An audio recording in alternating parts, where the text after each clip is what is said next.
Hello students, foundation chemistry online classes में आपका most welcome है। मैं हूं गालिब सर। तो डियर स्टूडेंट्स, इससे पहले वाले लेक्चर में हम लोग सीख चुके थे एटम्स क्या होता है, मॉलिक्यूल्स क्या होता है, आयंस क्या होता है। अभी हम लोगों का बेसिक चल रहा है। इस लेक्चर में हम लोग एक और मोस्ट इम्पोर्टेंट टॉपिक हम लोग सीखने जा रहे हैं, मोल के बारे में। मोल क्या होता है, और ये मोल हर एक चैप्टर में यूज होता है, इसीलिए ये भी बेसिक है और ध्यान रखेंगे। मोल के बाद हम लोग बेसिक में एक चीज़ और सीखेंगे, इलेक्ट्रॉन, प्रोटॉन और न्यूट्रॉन का मास क्या होता है और किसी एटम का मास हम लोग कैसे डिफाइन करते हैं। फिर उसके बाद हम लोग कैसे सीखते हैं, ये सब चीज़ हम लोग सीखेंगे। तो सबसे पहले हम लोग स्टार्ट करते हैं, मोल क्या होता है। तो बहुत इम्पोर्टेंट टॉपिक्स है ये मोल, इसको आप ध्यान से समझिएगा, बहुत ज़्यादा यूज होता है। तो मोल को हम लोग खूब अच्छे से समझते हैं। तो मोल होता क्या है, तो आप देखे होंगे बहुत सारे यूनिट जिस तरह हम लोग डिफाइन करते हैं, उसी तरह बहुत सारा नंबर को हम लोग डिफाइन करते हैं काउंटिंग के लिए। जैसे हम लोग एवरीडे लाइफ में हम लोग देखते हैं 1 डजन हम लोग डिफाइन करते हैं। 1 डजन का मतलब हो गया 12 आइटम्स, 12 प्रोडक्ट, कोई भी 12 प्रोडक्ट हो, आइटम्स हो, उसको हम लोग बोलते हैं 1 डजन। उसी तरह हम लोग 1 ग्रॉस भी डिफाइन करते हैं। उसी तरह हम लोग 1 सेंचुरी भी डिफाइन करते हैं। तो हम लोग लिख सकते हैं 1 डजन का मतलब क्या हुआ, 12 आइटम्स। उसी तरह 1 स्कोर हम लोग डिफाइन करते हैं 20 आइटम्स। बाहर में डिफाइन किया जाता है 1 ग्रॉस। 1 ग्रॉस इक्वल टू होता है 144 आइटम्स। और एक और हम लोग यूज करते हैं 1 सेंचुरी। 1 सेंचुरी का मतलब होता है 100 आइटम्स।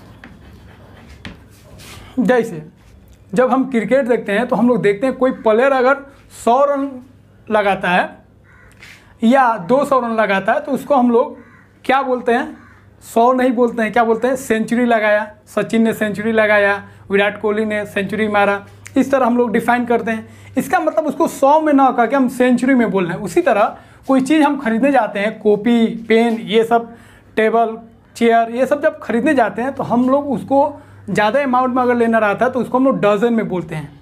1 डजन चाहिए, 2 डजन चाहिए। या केला हम लोग खरीदने जाते हैं, बनाना, तो उसको हम लोग डजन में डील करते हैं।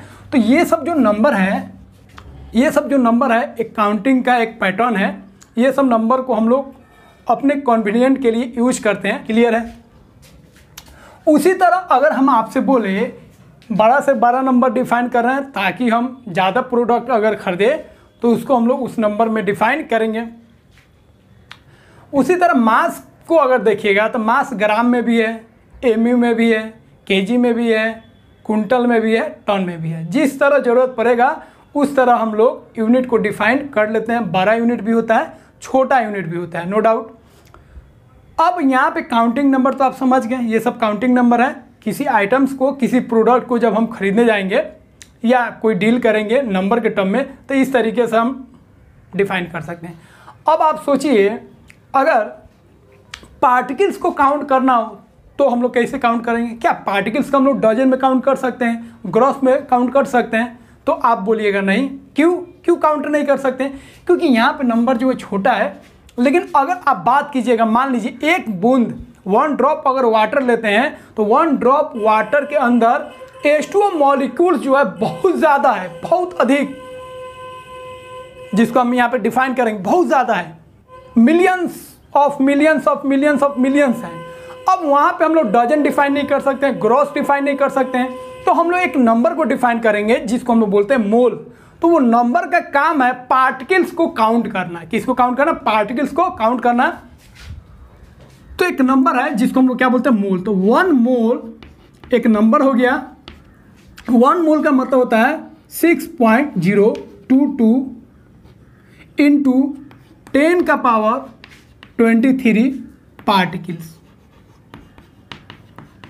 या इसी को एंटिटीज भी बोलते हैं। और पार्टिकल्स में हम लोग जानते हैं क्या क्या आएगा, एटम्स, मॉलिक्यूल्स, आयंस, सब लिख सकते हैं, इलेक्ट्रॉन, प्रोटॉन, न्यूट्रॉन, ये सब।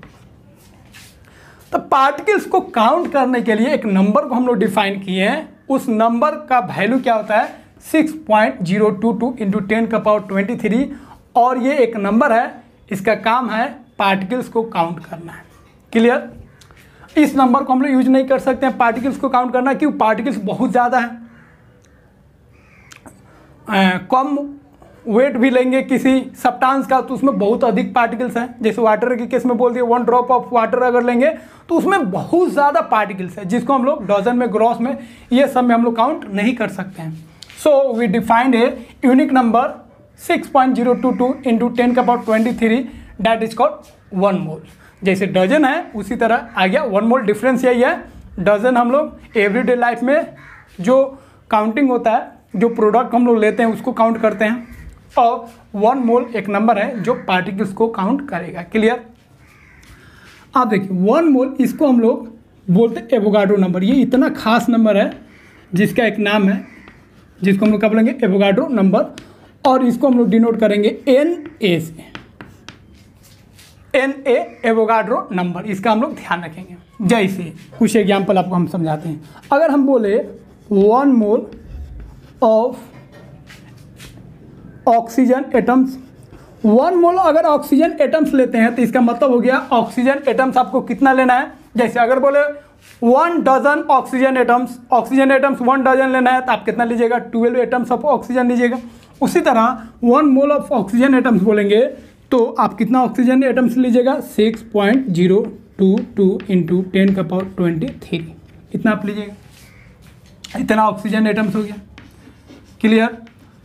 अगर हम बोलेंगे 1 mole of electron, 1 mole electron लेना है तो आप इलेक्ट्रॉन कितना लीजिएगा, 6.022 इंटू 10⁻23 इलेक्ट्रॉन्स। कोई दिक्कत? तो 1 मोल एक नंबर हो गया, जितना मोल हम बोलेंगे उसका मतलब हो जाएगा इतना, और जो चीज़ आपको लेना है वो आप लिख सकते हैं। अगर हम बोले 1 mole of H2O molecules, H2O molecules लेना है 1 मोल, तो इसका मतलब क्या हो जाएगा, 6.022 इंटू 10⁻23 H2O मॉलिक्यूल्स। बोलिए, कोई दिक्कत? 1 डजन अगर बोलते तो 12 H2O मॉलिक्यूल्स हो जाता। उसी तरह अगर हम बोले आयंस के टर्म में 1 मोल ऑफ Na+, अगर 1 मोल लेते हैं तो इसका मतलब क्या हो गया, 6.022 इंटू 10⁻23 Na+ आयंस। कोई दिक्कत? चलिए अब इसको कॉपी कीजिए, फिर कुछ और बात हम आपको बताते हैं।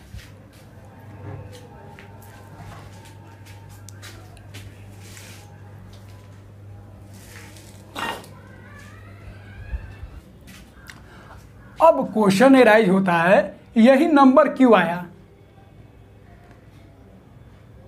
इतना खतरनाक नंबर क्यों आया? या तो हो जाएगा नो डाउट, बट कितना ऑड नंबर है, 6 ही ला देते, 6 इंटू 10 का पावर कुछ हो जाता, इजी होता, लेकिन इसी नंबर को हम लोग क्यों लाए? तो देखिए इसका डिफिनेशन पहले हम लोग समझते हैं। तो 1 मोल का डिफिनेशन क्या होता है?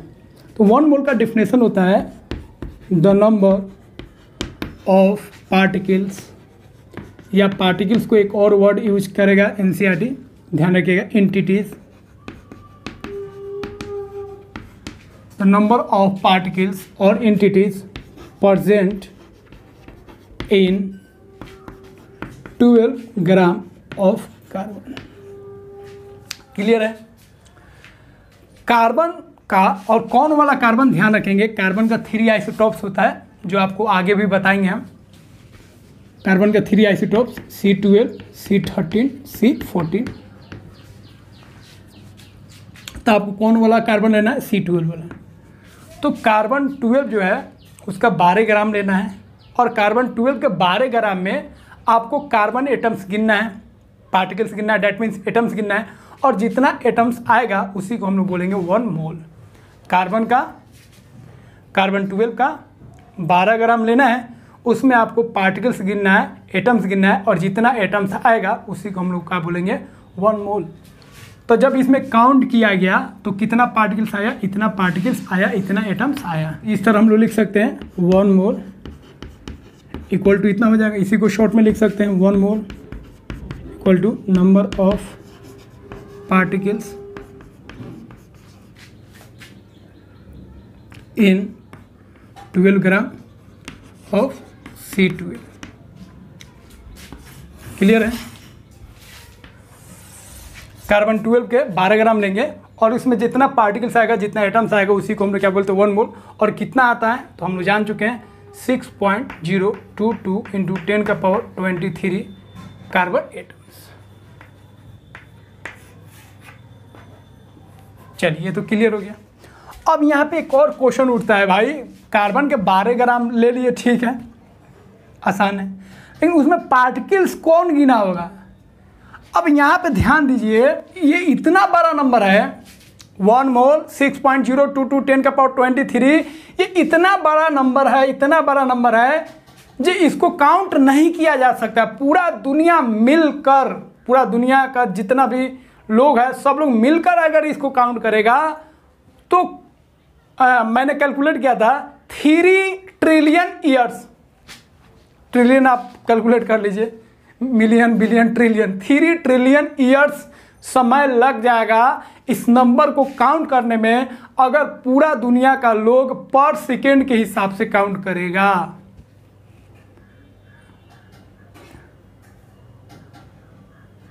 थ्री ट्रिलियन पॉइंट समथिंग आया था, मैंने कैलकुलेट किया था मोबाइल से, तो इतना टाइम लग जाएगा। अब सोचिए इतना बड़ा नंबर है, तो निश्चित है 12 ग्राम कार्बन को लेके सब लोग तो बैठे नहीं होंगे, साइंटिस्ट लोग 1 2 3 4 5 6 ऐसे तो नहीं गिने होंगे, तो फिर कैसे काउंट किए होंगे।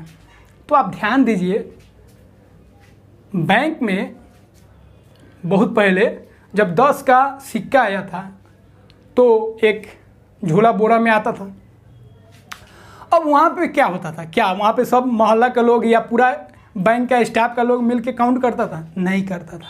एक टेक्निक यूज करता था, क्या, बोरा का पूरा जो सिक्का जो बोरा में उसका वेट किया और एक सिक्का का वेट निकाल के डिवाइड कर दिया, तो उससे पता चल जाएगा उस बोरा में, उस झोला में कितना सिक्का है 10 का, कितना कॉइन है 10 का। क्लियर?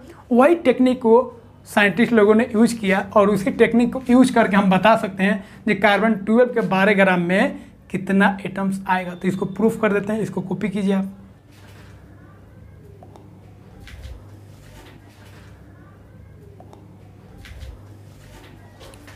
चलिए अब देखिए कैसे आया ये नंबर। तो एक सिक्का का वेट निकालिएगा तब ना डिवाइड कीजिएगा बोरा में जितना भी सिक्का है सबके वेट में। तो पहले एक कार्बन का वेट हम लोग निकाल लेते हैं, 1.99 इंटू 10 का पावर -23 ग्राम। इतना लीजिएगा तो ये मास होगा 1 कार्बन का, मास ऑफ 1 कार्बन। एक कार्बन का जो मास आता है वो कितना होता है 1.99 इंटू 10 का पावर -23 ग्राम। क्लियर? अब यहाँ पे ध्यान दीजिए, अब 1 ग्राम अगर लेंगे तो कितना कार्बन आएगा, इतना ग्राम में 1 कार्बन, तो 1 ग्राम में कितना कार्बन, यूनिटी मेथड लगाइए, तो इतना से डिवाइड करेंगे, हो जाएगा मास ऑफ 1/1.99 इंटू 10 का पावर -23 कार्बन एटम्स। क्लियर? अब हमको डिफिनेशन क्या कर रहा है, कार्बन का 12 ग्राम लेना है, तो यहाँ पे कार्बन का 12 ग्राम लेंगे तो 12 ग्राम ऑफ कार्बन। तो कार्बन का 12 ग्राम लेंगे तो यहाँ पे 12 से मल्टीप्लाई करेंगे, दोनों साइड मल्टीप्लाई कर देते हैं, तो ये क्या हो जाएगा, मास ऑफ 12 से मल्टीप्लाई किए 12/1.99 इंटू 10 का पावर -23 कार्बन एटम्स। जब इसको सॉल्व करेंगे 12 में 1.9 से डिवाइड करेंगे और इसको ऊपर भेजेंगे तो आएगा अप्रोक्स में 6.022 इंटू 10 का power 23 carbon atoms.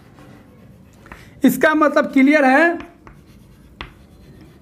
Mass of इतना कार्बन एटम्स इक्वल टू कितना हो जाएगा 12 ग्राम। ध्यान रखना है। तो कार्बन का अगर हम 12 ग्राम लेते हैं तो उसमें कितना कार्बन आएगा 6.022 इंटू 10⁻23। प्रूफ हो गया। फिर से समझा देते हैं। हमको कैलकुलेट करना है कार्बन के 12 ग्राम में कितना एटम्स। तो कार्बन का इतना ग्राम लेंगे तो 1 कार्बन एटम्स आता है, 1 कार्बन एटम। अब 1 ग्राम में 1 इतना कार्बन एटम्स, और 12 ग्राम में तो 12 से क्या करेंगे मल्टीप्लाई कर देंगे, तो इतना कार्बन एटम्स आएगा।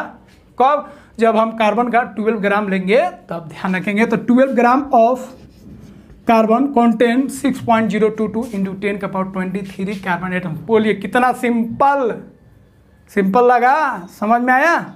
तो कितना आसान है। तो आपको एक एक चीज़ बेसिक आपको ध्यान रखना है, ये बहुत काम का है। और मोल जो है सब्सटेंस का आइडेंटिटी है, पूरे केमिस्ट्री में मोल का यूज होता है। और मोल जो है सब्सटेंस का आइडेंटिटी है, क्योंकि सब्सटेंस का अगर मास बोलेंगे तो मोल के टर्म में, सब्सटेंस का वॉल्यूम बोलेंगे तो मोल के टर्म में। तो सब्सटेंस का ज़्यादातर जो चीज़ हम लोग बोलेंगे रिलेट करेंगे वो किससे रिलेट करेंगे? मोल से। So mole is most important and it is useful in every topics. So we must learn what is mole and what is definition of mole. तो दैट्स क्लियर। तो आपको अब कोई दिक्कत नहीं होगा मोल से रिलेटेड। इस तरीके से हम लोग डिफाइन कर सकते हैं। इस नंबर को आप याद रखिएगा, एवोगाड्रो नंबर बोलते हैं, और ये बहुत ज़्यादा यूज होता है, ध्यान रखेंगे। तो मोल का पूरे मोल कॉन्सेप्ट में बहुत ज़्यादा यूज है। मोलर मास निकालना होगा, ग्राम एटॉमिक मास निकालना पड़ेगा, ग्राम मोलिकुलर मास, ये सब में यूज होगा। इसीलिए आप इसको, इस नंबर को ध्यान रखेंगे। और इसका डिफिनेशन आपको मस्ट याद रहना चाहिए। और कौन कार्बन यूज करेंगे तो ध्यान रखेंगे कार्बन 12। हो गया? चलिए इसको कॉपी कीजिए, फिर हम लोग आगे बढ़ते हैं।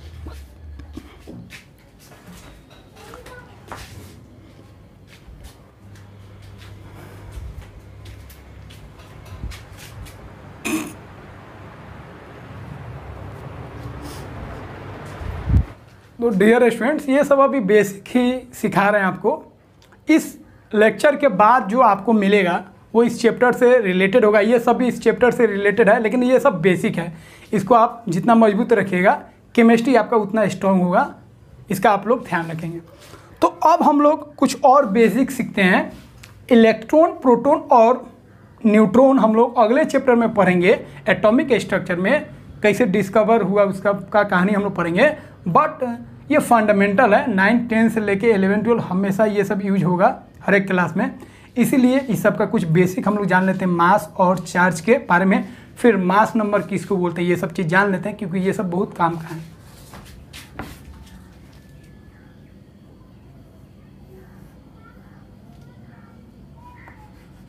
तो हम लोग सीखेंगे मास नंबर।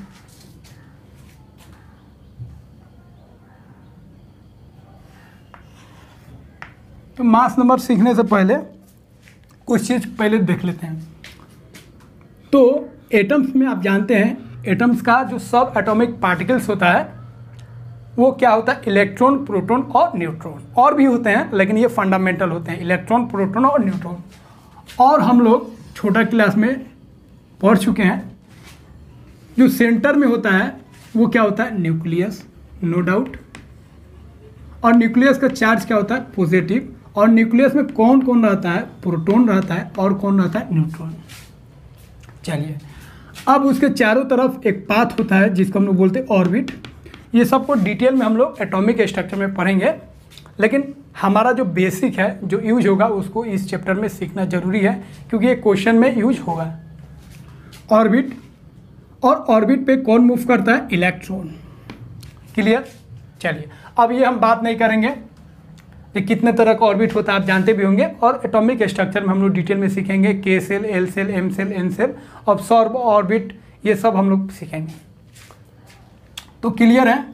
तो एक एटम में अगर हम ध्यान से देखेंगे तो एक एटम में हमको 3 चीज़ का ध्यान रखना है। एक इलेक्ट्रॉन, एक प्रोटॉन और एक होता है न्यूट्रॉन। ठीक है? इलेक्ट्रॉन हो गया, प्रोटॉन हो गया और न्यूट्रॉन हो गया। अगर चार्ज का बात करेंगे तो चार्ज और मास इसका जान लेते हैं, जो काम आएगा। तो अगर हम मास का बात करेंगे तो इलेक्ट्रॉन का जो मास होता है 9.1 इंटू 10⁻⁻27 ग्राम। उसी तरह प्रोटॉन का अगर मास बात करेंगे ग्राम में तो इसका होता है 1.672 into 10⁻⁻24 gram.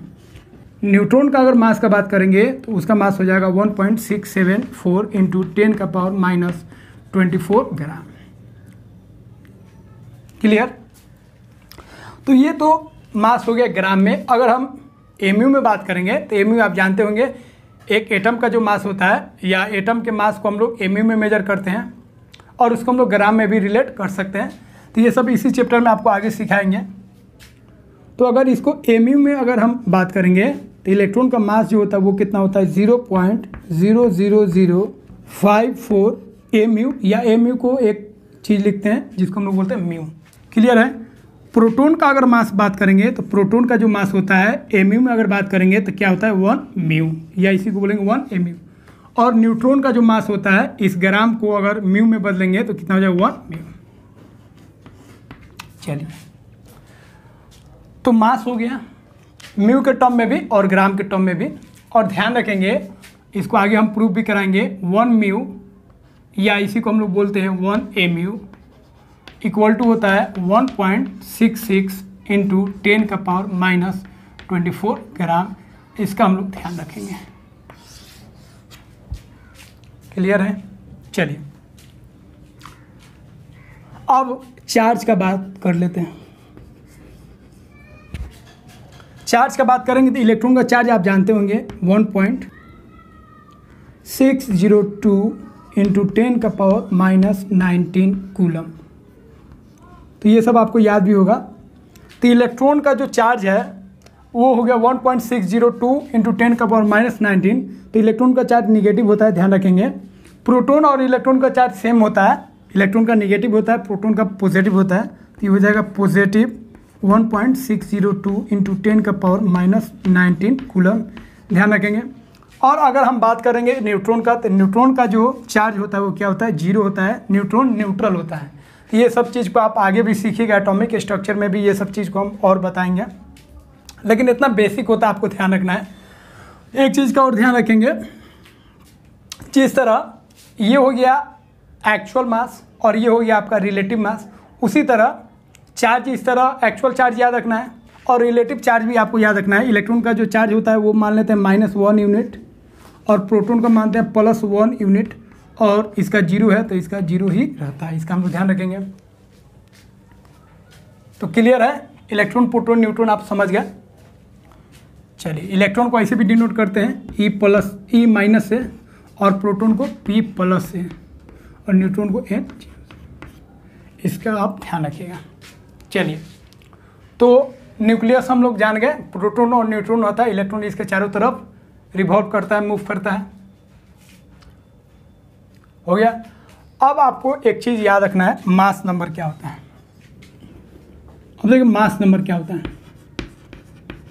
Mass number equal to होता है सम ऑफ नंबर्स ऑफ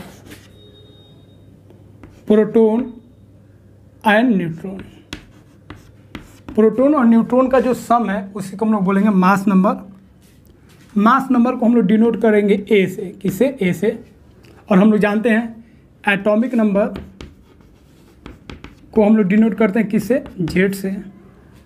और प्रोटॉन को पी से, न्यूट्रॉन को एन से, और इलेक्ट्रॉन को ई से हम लोग डिनोट करेंगे।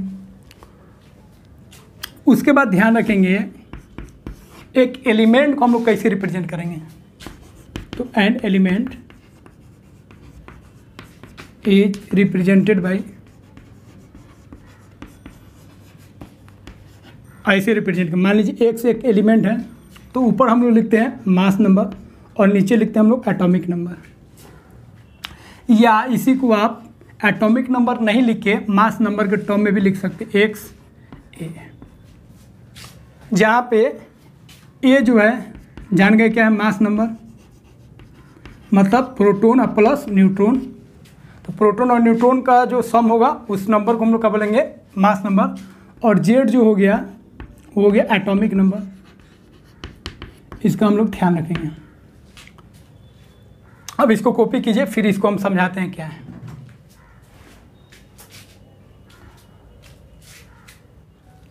उसके बाद ध्यान रखिएगा मास नंबर को एक और नाम बोलते हैं न्यूक्लियॉन्स। जैसे कार्बन का एटॉमिक नंबर कितना होता है 6 और इसका मास नंबर कितना होता है 12। इसका हम लोग ध्यान रखेंगे। तो ये हो गया मास नंबर या न्यूक्लियॉन्स बोल सकते हैं, और मास नंबर मतलब प्रोटॉन प्लस न्यूट्रॉन, और ये होता है आपका एटॉमिक नंबर। क्लियर? चलिए कॉपी कीजिए इसको।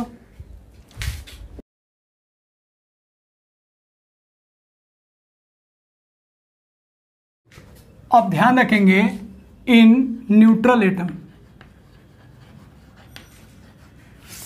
अब ध्यान रखेंगे एटम हम लोग दो तरीके से बात करेंगे, एक न्यूट्रल एटम और एक हम लोग बात करेंगे चार्ज्ड एटम, जिसको हम लोग बोलते हैं आयंस। क्लियर? अब देखिए न्यूट्रल एटम में याद रखेंगे जितना एटॉमिक नंबर होगा उतना ही प्रोटॉन होगा और उतना ही इलेक्ट्रॉन होगा। Z for atomic number, P for proton and E for electron. और चार्ज एटम में ध्यान रखेंगे जितना एटॉमिक नंबर होगा उतना प्रोटॉन होगा, लेकिन इलेक्ट्रॉन जो है वो आपको प्रोटॉन के बराबर नहीं होगा। इलेक्ट्रॉन या तो प्रोटॉन से ग्रेटर हो सकता है या इलेक्ट्रॉन प्रोटॉन से कम हो सकता है। जब इलेक्ट्रॉन प्रोटॉन से ज़्यादा होगा मतलब निगेटिव चार्ज ज़्यादा होगा तो इसको हम लोग क्या बोलते हैं एनायन। ध्यान रखें एनायन के केस में इलेक्ट्रॉन क्या होगा ज़्यादा होगा, और जब इलेक्ट्रॉन कम हो जाएगा प्रोटॉन ज़्यादा हो जाएगा। तो प्रोटॉन मतलब पॉजिटिव चार्ज, तो पॉजिटिव चार्ज ज़्यादा हो जाएगा इलेक्ट्रॉन से तो किसका फॉर्मेशन करेगा कैटायन का। ये सब चीज़ हम बता चुके हैं। इसे पिछले वाला जो लेक्चर है एटम्स मॉलिक्यूल्स और आयन उसको आप मस्ट देखिएगा ताकि ये और अच्छा से आपको समझ में आ जाए। तो क्लियर है? तो चार्ज एटम्स में इलेक्ट्रॉन ज़्यादा भी हो सकता है कम भी हो सकता है। और एनायन कब बनता है आप जानते हैं, बता चुके हैं, गेन ऑफ इलेक्ट्रॉन। और कैटायन कब बनता है, लॉस ऑफ इलेक्ट्रॉन। इसका हम लोग ध्यान रखेंगे। जैसे एग्जांपल देखिए, और दोनों के केस में न्यूट्रॉन अगर निकालना हो तो उसका एक ही फॉर्मूला है, ध्यान रखेंगे। न्यूट्रॉन निकालना है तो न्यूट्रॉन इक्वल टू हो जाएगा मास नंबर माइनस प्रोटॉन या जेड। मास नंबर है प्रोटॉन और न्यूट्रॉन, तो उसमें से प्रोटॉन घटा लीजिएगा तो क्या बचेगा, न्यूट्रॉन बचेगा। तो मास नंबर में से या तो प्रोटॉन घटा लीजिए या एटॉमिक नंबर, क्योंकि एटॉमिक नंबर को ही तो हम लोग बोलेंगे प्रोटॉन। क्लियर? तो ध्यान रखेंगे किसी भी न्यूट्रल एटम में जितना एटॉमिक नंबर होगा वही प्रोटॉन हो जाएगा, वही इलेक्ट्रॉन हो जाएगा। और चार्ज एटम में जितना एटॉमिक नंबर होगा उतना ही प्रोटॉन होगा। इलेक्ट्रॉन वैरी कर सकता है, निगेटिव होगा तो इलेक्ट्रॉन बढ़ जाएगा और पॉजिटिव होगा तो इलेक्ट्रॉन कम हो जाएगा। इसका हम लोग ध्यान रखेंगे। जैसे एग्जांपल देखिए, जैसे कार्बन का बात करें C612 या इसको ऐसे भी लिख सकते हैं C12। क्लियर? तो दोनों तरीके से आप लिख सकते हैं, या ऐसे भी तिरछा भी लिख सकते हैं, क्रॉस में ऐसे भी लिख सकते हैं। समझिए अब इसमें न्यूट्रल एटम है, कोई इसके ऊपर चार्ज नहीं है, तो कोई चार्ज नहीं है तो इसका अगर बात करेंगे Z और P और E जितना एटॉमिक नंबर होगा उतना प्रोटॉन होगा उतना इलेक्ट्रॉन होगा, तो 6 हो जाएगा। 6 प्रोटॉन 6 इलेक्ट्रॉन और 6 एटॉमिक नंबर। न्यूट्रॉन निकालना है तो न्यूट्रॉन आपको बता चुके हैं A माइनस P या Z। तो मास नंबर कितना है 12 है, ये मास नंबर होता है। मास नंबर मतलब बता चुके A है, तो 12 में से घटा लीजिए प्रोटॉन को या एटॉमिक नंबर को, 6 तो कितना हो गया 6। तो इसमें न्यूट्रॉन कितना हो गया 6। तो एकदम आसान होता है। एक और एग्जांपल देखिए, सल्फर का निकालना है तो सल्फर में देखिए न्यूट्रल है तो इसका जो इलेक्ट्रॉन है प्रोटॉन है और एटॉमिक नंबर सेम हो जाएगा, कितना हो जाएगा 16। और न्यूट्रॉन निकालना है तो न्यूट्रॉन का होगा मास नंबर माइनस प्रोटॉन, तो मास नंबर कितना है 32 माइनस 16, क्योंकि मास नंबर का मतलब होता है प्रोटॉन और न्यूट्रॉन। तो प्रोटॉन न्यूट्रॉन 32 है तो प्रोटॉन कितना है 16, 16 को घटा लेंगे तो क्या बचेगा, न्यूट्रॉन बचेगा। तो ध्यान रखेंगे न्यूट्रॉन कितना आएगा 16। तो ध्यान रखेंगे न्यूट्रॉन जो है इलेक्ट्रॉन प्रोटॉन और एटॉमिक नंबर के बराबर हो भी सकता है नहीं भी हो सकता है, ज़्यादातर केस में नहीं होगा, ध्यान रखेंगे। तो न्यूट्रॉन आपको अलग से निकालना पड़ेगा। इलेक्ट्रॉन प्रोटॉन और एटॉमिक नंबर तो आसानी से निकाल सकते हैं, लेकिन न्यूट्रॉन के लिए आपको इस तरीके से निकालना पड़ेगा, ध्यान रखेंगे। मास नंबर का होना जरूरी है।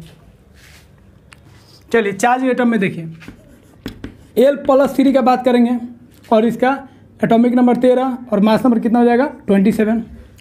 अब इसमें देखिए, इसमें चार्ज एटम है तो इलेक्ट्रॉन वैरी कर सकता है, प्लस रहेगा तो इलेक्ट्रॉन कम होगा, माइनस रहेगा तो इलेक्ट्रॉन ज़्यादा रहेगा। किससे? प्रोटॉन से। ध्यान रखेंगे। तो एटॉमिक नंबर कितना है भाई, या प्रोटॉन कितना है 13। अब इलेक्ट्रॉन कितना है, तो इलेक्ट्रॉन प्रोटॉन का बराबर रहना चाहिए, तो 13 प्रोटॉन है तो 13 इलेक्ट्रॉन भी रहना चाहिए। लेकिन यहाँ पे +3 है, इसका मतलब अल्युमिनियम 3 इलेक्ट्रॉन को लॉस कर दिया है, तो 3 इलेक्ट्रॉन निकाल दीजिए, तो कितना आ गया 10। तभी इसमें इलेक्ट्रॉन कितना बच गया 10। अब अब न्यूट्रॉन निकालना है तो न्यूट्रॉन आराम से आप निकाल सकते हैं, मास नंबर माइनस प्रोटॉन, तो कितना हो गया 14, तो 14 हो गया न्यूट्रॉन। एक और क्वेश्चन देखिए, सल्फर के केस में H2 - 16 मास नंबर होता है 32। इसमें अगर आप देखिएगा एटॉमिक नंबर और प्रोटॉन तो कितना हो जाएगा 16। इलेक्ट्रॉन निकालेंगे तो इलेक्ट्रॉन कितना होना चाहिए, प्रोटॉन के बराबर होना चाहिए 16, 16, लेकिन माइनस चार्ज है, माइनस चार्ज है तो क्या कीजिए 2 इलेक्ट्रॉन इसमें डाल दीजिए, माइनस मतलब इलेक्ट्रॉन का गेन हुआ है, तो 16 आप प्लस कितना होगा 2, तो इलेक्ट्रॉन कितना होगा 18। इसका हम लोग ध्यान रखेंगे। तो क्लियर हुआ। तो इस तरीके से आप निकाल सकते हैं और ये मोल कॉन्सेप्ट में यूज होगा, क्योंकि आपको सब्सटेंस दे देगा एटम मॉलिक्यूल्स और बोलेगा इलेक्ट्रॉन निकालिए, प्रोटॉन निकालिए या न्यूट्रॉन निकालिए, तो इस तरीके से हम लोग कैलकुलेट करेंगे, तो इसका हम लोग ध्यान रखेंगे। अब इसको कॉपी कीजिए।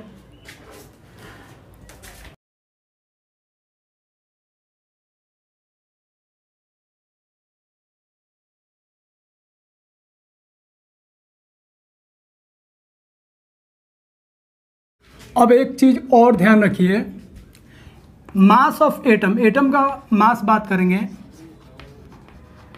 तो भाई किसी भी चीज़ का मास निकालना है तो उसमें जो जो चीज़ है उस सब के मास को कैलकुलेट कर लो, हो गया। किसका एग्जांपल दें हम, मान लीजिए एक चेयर है, चेयर आपको दिख नहीं रहा होगा, दिखा देते हैं।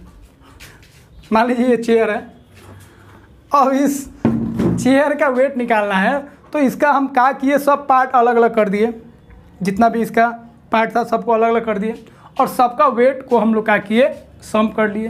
तो इसका वेट को सम कर लेंगे तो वो किसका वेट हो जाएगा, चेयर का वेट हो जाएगा, क्योंकि चेयर उससे बना है। मान लीजिए फैन का हमको वेट निकालना है तो जो इसका पंखी जो है, डंटी जो है उसको अलग निकाल दिए, हेड जो है उसको अलग कर दिए और सबको वेट को सम कर लिए, तो वही हो जाएगा उस पंखा का, उस फैन का वेट हो जाएगा। क्लियर। तो एटम का मास निकालना है भाई, तो हम लोग क्या करेंगे, इलेक्ट्रॉन का मास ले लो, प्रोटॉन का मास ले लो और न्यूट्रॉन का मास ले लो। Mass of electron plus mass of proton plus mass of neutron. Clear. अब एक चीज का ध्यान रखेंगे, इलेक्ट्रॉन का मास जो है इतना कम है, इतना कम है, इतना कम है, जो इसको हम लोग नेग्लिजिबल मान सकते हैं in comparison to mass of proton और न्यूट्रॉन। तो ध्यान रखेंगे मास ऑफ प्रोटॉन लगभग बराबर होता है मास ऑफ न्यूट्रॉन को, ध्यान रखेंगे। और ये कितना बराबर होता है, 2 पॉइंट के बाद 2 अंक तक जाएंगे तो 1.66 × 10⁻24 ग्राम, या उसी को 1 mE भी हम लोग लिख सकते हैं, ध्यान रखेंगे। इनफैक्ट एक्चुअल में अगर देखिएगा तो न्यूट्रॉन का मास थोड़ा सा स्लाइटली ज़्यादा होता है प्रोटॉन के मास से, बट पॉइंट के बाद 2 अंक तक बात करेंगे, अप्रोक्स में अगर बात करेंगे तो दोनों का मास, प्रोटॉन का और न्यूट्रॉन का मास बराबर होता है और उसका वैल्यू इतना होता है, और इसी को हम लोग क्या बोलते हैं 1 mU। तो 1 mU इक्वल टू इतना ग्राम, और इतना ग्राम किसका मास होता है, प्रोटॉन और न्यूट्रॉन। तो एक प्रोटॉन का या एक न्यूट्रॉन का जो मास आएगा वो कितना आएगा, 1 mU। क्लियर। 2 प्रोटॉन का मास 2 μ, 3 प्रोटॉन का मास 3 μ, या 3 न्यूट्रॉन का मास 3 μ। क्लियर है। और ध्यान रखेंगे मास ऑफ इलेक्ट्रॉन जो होगा नेग्लिजिबल होगा, 0 होगा in comparison to mass of proton and neutron. And we know that mass of proton is equal to 1840 times mass of electron।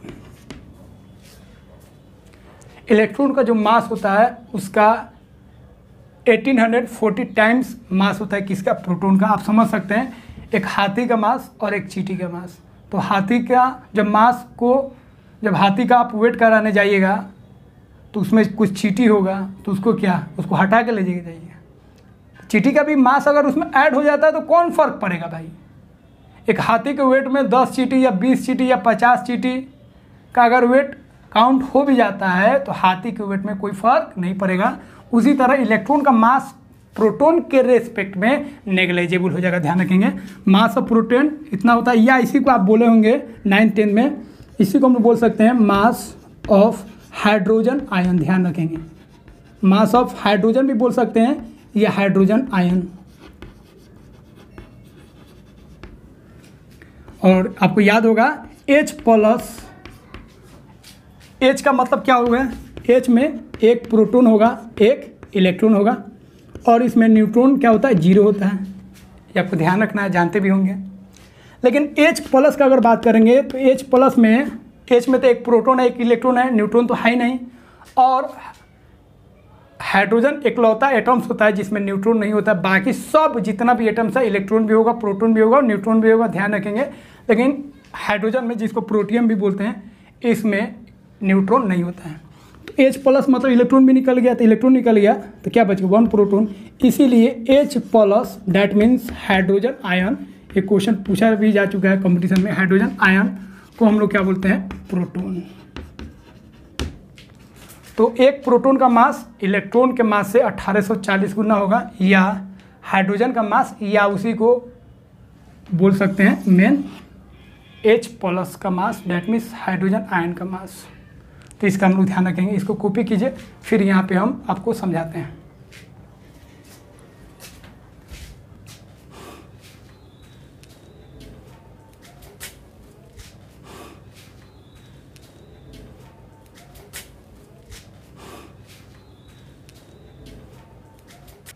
तो हम लोग जान गए इलेक्ट्रॉन का जो मास होता है नेग्लिजिबल होता है in comparison to mass of proton and neutron. So we can neglify mass of electron. Now mass of an atom equal to mass of proton plus neutron. तो ध्यान रखेंगे। और इन जनरल आप याद रखिएगा, इन जनरल कैलकुलेशन के लिए बता रहा है, मास नंबर हो जाएगा किसके बराबर, एटॉमिक मास के। लेकिन ये हमेशा नहीं होता है, क्योंकि मास नंबर का मतलब हो गया प्रोटॉन और न्यूट्रॉन का सम, और उसमें म्यू लगा दीजिएगा तो वही हो जाएगा एटॉमिक मास। जैसे कार्बन का अगर बात करें C612, कार्बन का मास नंबर कितना है, मास नंबर मतलब प्रोटॉन और प्लस न्यूट्रॉन का सम कितना है, 12। अब 12 में क्या किया आप, म्यू लगा दिए, क्या कर दिए, म्यू लगा दिए, 12 म्यू। तो 12 म्यू किसका मास होता है, ये मास हो गया किसका, कार्बन का। तो मास नंबर ध्यान रखेंगे, मास नंबर में और एटॉमिक मास में सबसे बेसिक जो डिफरेंस होता है, mass number is a number but atomic mass is not a number, it is a weight. And mass number हमेशा इंटीजर आएगा, 1 2 3 4 5 6 7 इस तरह, फ्रैक्शन में नहीं आएगा। लेकिन एटॉमिक मास फ्रैक्शन में भी आ सकता है, ध्यान रखेंगे। इनफैक्ट अगर एटॉमिक मास को आप देखेंगे एक्चुअल, तो वो फ्रैक्शन में ही होता है, पॉइंट में ही होता है, लेकिन उसको हम लोग अप्रोक्स में याद रखते हैं। कार्बन का मास 12 म्यू ये नहीं होता है, अप्रोक्स में हम लोग लिखे हैं, तो वो आपको एटॉमिक मास में समझाएंगे। क्लियर है, ध्यान रखेंगे। जैसे क्लोरीन के केस में बात कीजिएगा, क्लोरीन का एटॉमिक मास कितना हो जाएगा, 2 क्लोरीन का आइसोटॉप्स होता है, एक 35 और एक 37। तो एक में मास नंबर तो 35 आएगा, एक में मास बात कीजिएगा तो कितना आएगा, 37 आएगा। तो दोनों में मास नंबर एक 35 है, एक 37 है। दोनों का अगर हम एटॉमिक मास लेते हैं तो कितना आता है, 35.5, 35.5। That means mass number different है और एटॉमिक मास डिफरेंट है, लेकिन इन जनरल हम लोग बोल सकते हैं mass number equal to atomic mass. चलिए इसको कॉपी कीजिए, लीजिए स्क्रीनशॉट, फटाफट ले लीजिए, कौन सा समय लगेगा, बहादुर हैं, टेक्नोलॉजी का ज़माना है। क्लिक कीजिए, स्क्रीनशॉट हो गया, बाद में कॉपी कर लीजिएगा। अब कॉपी कर लीजिएगा, ये नहीं जे क्लिक हो गया गैलरी में सड़ रहा है, जंग लग रहा है उस कॉन्सेप्ट में, तो ध्यान रखिएगा। चलिए हो गया। तो यहाँ से हम लोग एक पॉइंट निकाले, प्रोटॉन और न्यूट्रॉन का जो मास होता है वो किसके बराबर हो जाएगा, एटम के मास के। लेकिन ऐसा नहीं होता है। जैसे कार्बन का अगर बात करेंगे तो कार्बन का 6 प्रोटॉन है और 6 न्यूट्रॉन है, तो इसका मास कितना आना चाहिए, 6 प्रोटॉन का 6 म्यू और 6 न्यूट्रॉन का 6 म्यू। कितना मास आना चाहिए, 12 म्यू आना चाहिए। या इसी को ग्राम में बोले तो कितना आना चाहिए, 12 इंटू 1.66 इंटू 10⁻24 ग्राम, क्योंकि हम लोग अब जान गए 1 म्यू में इतना ग्राम होता है, इतना आना चाहिए। लेकिन जब इसको एक्सपेरिमेंटल देखा गया तो मास ऑफ एटम, कार्बन का जो मास था वो इससे कम आया।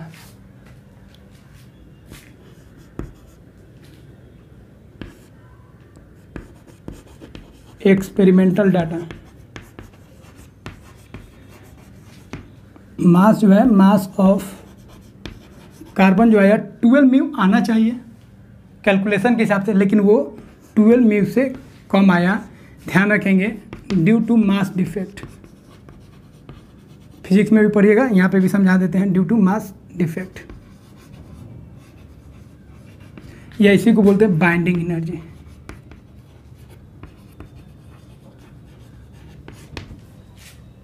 होना चाहिए 12 म्यू कार्बन का मास, या किसी भी एटम का मास जो मास नंबर है उससे हम लोग कैलकुलेट कर सकते हैं। प्रोटॉन न्यूट्रॉन का जो मास है उसको काउंट कीजिए और म्यू लगा दीजिए, वही होना चाहिए।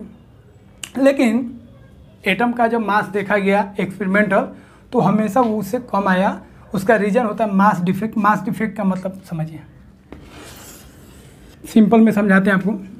ये इलेक्ट्रॉन हो गया, तो इलेक्ट्रॉन का बात नहीं करेंगे, ये न्यूक्लियस हो गया। न्यूक्लियस का आप चार्ज जानते हैं, पॉजिटिव होता है और इसमें प्रोटॉन और प्लस न्यूट्रॉन होता है। अब देखिए, मान लीजिए कार्बन के केस में बात कर रहे हैं, तो कार्बन का मास आना चाहिए कितना, 12। तो मास डिफेक्ट का मतलब क्या होता है, मास डिफेक्ट को आपको अगर समझना है तो आइंस्टीन साहब का एक इक्वेशन समझना पड़ेगा, E = mc², जिसको बोलते हैं थ्योरी ऑफ रिलेटिविटी। इसका मतलब समझिए, E = mc², आइंस्टीन साहब का एक इक्वेशन है। ये कहता है आप मास को एनर्जी में कन्वर्ट कर सकते हैं और एनर्जी को मास में कन्वर्ट कर सकते हैं। That means energy and mass are interconvertible into each other. That's clear. Mass को आप एनर्जी में कन्वर्ट कर सकते हैं और एनर्जी को आप मास में कन्वर्ट कर सकते हैं। अब देखिए, बाइंडिंग एनर्जी या मास डिफेक्ट का मतलब क्या होगा। अब इसके अंदर प्रोटॉन है और न्यूट्रॉन है, तो प्रोटॉन और न्यूट्रॉन जब आपस में कंबाइंड होगा, न्यूक्लियस के अंदर एक साथ रहेगा, तो कोई भी चीज़ जब स्टेबल होता है, नज़दीक आता है, कंबाइंड होता है, स्टेबल होता है, तो उसमें एनर्जी रिलीज होता है। तो प्रोटॉन और न्यूट्रॉन जैसे एक दूसरे को जकड़ के रखा होगा, अगर जकड़ के नहीं रखता तो एक साथ रहेगा नहीं न्यूक्लियस में। तो प्रोटॉन और न्यूट्रॉन एक दूसरे को बाइंड करके पकड़ के रखा है, जकड़ के रखा है, इस वजह से वो कुछ एनर्जी को रिलीज करेगा। तो प्रोटॉन और न्यूट्रॉन का जो मास था, कार्बन के लिए बात कर रहे हैं मान लीजिए, तो 12 म्यू था, है कि नहीं।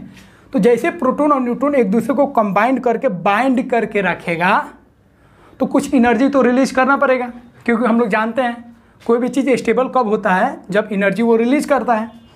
तो प्रोटॉन न्यूट्रॉन जैसे एक दूसरे को बाइंड करके न्यूक्लियस के अंदर रखेगा तो कुछ एनर्जी को रिलीज करेगा, उसी एनर्जी को हम लोग बोलते हैं बाइंडिंग एनर्जी। Binding energy. अब बाइंडिंग एनर्जी का डिफिनेशन अब ऐसे नहीं देंगे, बाइंडिंग एनर्जी का डिफिनेशन देंगे the energy required to break bond between proton और न्यूट्रॉन। तो क्लियर है। अब जैसे ही प्रोटॉन न्यूट्रॉन कंबाइंड होके बाइंड होके एनर्जी जो रिलीज कर रहा है, तो वो एनर्जी कौन है, उसका मास। प्रोटॉन और न्यूट्रॉन का जो मास था वही मास किसके फॉर्म में चेंज हो गया, एनर्जी के फॉर्म में चेंज हो गया और वो रिलीज हो गया। इसलिए प्रोटॉन और न्यूट्रॉन का मास आना चाहिए 12 म्यू कार्बन के लिए, लेकिन अब उसमें से कुछ म्यू, मान लीजिए 2 म्यू मान के चलना है, 2 म्यू किस में चेंज हो गया, प्रोटॉन और न्यूट्रॉन का जो मास था कार्बन का वो किस में चेंज हो गया, एनर्जी में चेंज हो गया। और उस एनर्जी को हम लोग क्या बोलेंगे, बाइंडिंग एनर्जी। और इस कारण कार्बन का जो मास था वो कम आ गया। अब कार्बन का मास कितना आ गया, 10 म्यू, क्योंकि 2 म्यू जो है वो एनर्जी रिलीज हो गया है, जिसको हम लोग बाइंडिंग एनर्जी बोल रहे हैं। तो उस मास को, जो मास बच गया, इसी को हम लोग बोलते हैं मास डिफेक्ट। क्या बोलेंगे, मास डिफेक्ट। तो क्लियर है, कार्बन का मास होना चाहिए 12 म्यू, बट कार्बन का जो प्रोटॉन है न्यूट्रॉन है एक दूसरे को बाइंड करके रखा है। जैसे बाइंड करके रखेगा तो कुछ एनर्जी को रिलीज करना पड़ेगा स्टेबल होने के लिए। तो वो एनर्जी जो रिलीज किया है वो प्रोटॉन और न्यूट्रॉन का जो मास था उसी को चेंज करके निकाला है। क्योंकि आइंस्टीन साहब का इक्वेशन ध्यान रखिएगा, मास को आप एनर्जी में चेंज कर सकते हैं और एनर्जी को मास में चेंज आप कर सकते हैं, इसका हम लोग ध्यान रखेंगे। तो इस तरह मास में कमी आ गया क्योंकि कुछ मास चेंज हो गया किसमें, एनर्जी में, और जो मास में कमी आया उसी मास को हम लोग बोलते हैं मास डिफेक्ट। और जो एनर्जी रिलीज हुआ या वह एनर्जी जो प्रोटॉन और न्यूट्रॉन को अलग करने में लगता है उसी एनर्जी को हम लोग क्या बोलते हैं, बाइंडिंग एनर्जी। तो जो एनर्जी रिलीज हुआ उतना ही एनर्जी लगेगा आपको उसको तोड़ने में, तो उस एनर्जी को हम लोग क्या बोलेंगे, बाइंडिंग एनर्जी। ये सिंपल भाषा में हम आपको समझा दिए। इस वजह से आप ध्यान रखिएगा, मास ऑफ एन एटम बराबर नहीं होता है मास of proton plus neutron, but in general आप इसको सही मान सकते हैं, लेकिन एक्चुअल में ऐसा नहीं होता, इसका हम लोग ध्यान रखेंगे। तो आई होप आपको सब चीज़ समझ में आ गया होगा। तो ये सब बेसिक है, ये सब यूज होगा। और बाइंडिंग एनर्जी के बारे में आप फिजिक्स में भी पढ़िएगा, केमिस्ट्री में भी इसका यूज है। तो डियर स्टूडेंट्स, कैसा लगा आपको ये लेक्चर, कमेंट कीजिए, लाइक कीजिए और अपने फ्रेंड सर्कल में शेयर कीजिए। और कोई भी डाउट्स हो आपका मोस्ट वेलकम है मेरे चैनल पे। 24/7 आपके लिए हम रेडी हैं। जब भी आपको डाउट हो आप कमेंट बॉक्स में डालिए और कुछ देर बाद मैं पूरा कोशिश करूँगा आपका जो डाउट है, आपका जो प्रॉब्लम है उसको सॉल्व करने का। तो फिर मिलेंगे। Thanks to everyone for watching this lecture. Best of luck, फिर मिलेंगे।